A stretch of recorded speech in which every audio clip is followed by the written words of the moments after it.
અંબે માતા વિદ્યાલય વાર્ષિકોત્સવ. અંબે માતા વિદ્યાલયમાં તારીખ 13/2/2026ના રોજ વિદ્યાર્થીઓની પ્રતિભા, સર્જનાત્મકતા તથા શૈક્ષણિક સિદ્ધિની ઉજવણીના ભાગરૂપે વાર્ષિકોત્સવ કાર્યક્રમ યોજાયો, જેમાં અધ્યક્ષ સ્થાને ભરૂચ વિધાનસભાના લોકલાડીલા ધારાસભ્ય શ્રી રમેશભાઈ મિસ્ત્રી તથા મુખ્ય મહેમાન તરીકે ભરૂચ જિલ્લા પંચાયત કારોબારી અધ્યક્ષ શ્રી ધર્મેશભાઈ મિસ્ત્રી ઉપસ્થિત રહી બાળકોને પ્રોત્સાહિત કર્યા. ભરૂચ જિલ્લા રચનાત્મક કલ્યાણ ટ્રસ્ટના પ્રમુખ શ્રીમતી જસુબેન મિસ્ત્રી, ઉપપ્રમુખ અંજનાબેન પરમાર તથા સર્વ ટ્રસ્ટીગણ ઉપસ્થિત રહી બાળકોના ઉત્સાહમાં વધારો કર્યો.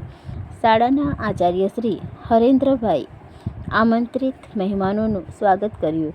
પૂર્વ પ્રાથમિકથી લઈને માધ્યમિક અને ઉચ્ચતર માધ્યમિક શાળાના બાળકોએ આનંદભેર પોતાની કૃતિઓ રજૂ કરી પોતાનામાં રહેલા ગુણોને ખીલવ્યા. આ પ્રસંગે શાળામાં વિવિધ પ્રવૃત્તિઓમાં ભાગ લઈ શાળાનું તથા ભરૂચ જિલ્લાનું નામ રોશન કરનાર, વિશેષ સિદ્ધિ પામનાર બાળકોનું સન્માન કરવામાં આવ્યું, જેમાં ભૂતપૂર્વ વિદ્યાર્થીની સુરેખા મુકેશભાઈ વસાવા, જેમણે 77મા પ્રજાસત્તાક પર્વ નિમિત્તે એનસીસી કેડેટ તરીકે દિલ્હી કર્તવ્ય પથ પર રાષ્ટ્રપતિને સલામી આપી, દિવ્યા વિજયભાઈ ખરે એ સંગીત ગાયન સ્પર્ધામાં ઝોન કક્ષાએ પ્રથમ નંબર મેળવ્યો, નિકિતા હીરુભાઈ વસાવા નિબંધ સ્પર્ધામાં જિલ્લામાં પ્રથમ આવી, વડનગર ખાતે પ્રેરણા એક અનુભવાત્મક કાર્યક્રમમાં ભરૂચ જિલ્લાનું પ્રતિનિધિત્વ કર્યું.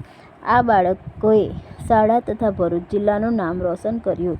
એમને પ્રશસ્તિપત્ર આપી સન્માનિત કરવામાં આવ્યા. આ પ્રસંગે વિદ્યાર્થી તથા વાલીઓએ ઉત્સાહભેર ભાગ લીધો તથા ઘણા આમંત્રિત મહેમાનોએ બાળકોના ઉત્સાહમાં અનેરો વધારો કર્યો અને કાર્યક્રમને સફળ બનાવ્યો. સર્વ મહેમાનો તથા કાર્યક્રમમાં જોડાયેલા દરેક વ્યક્તિનો પાર્થવીબેન મિસ્ત્રીએ આભાર માન્યો.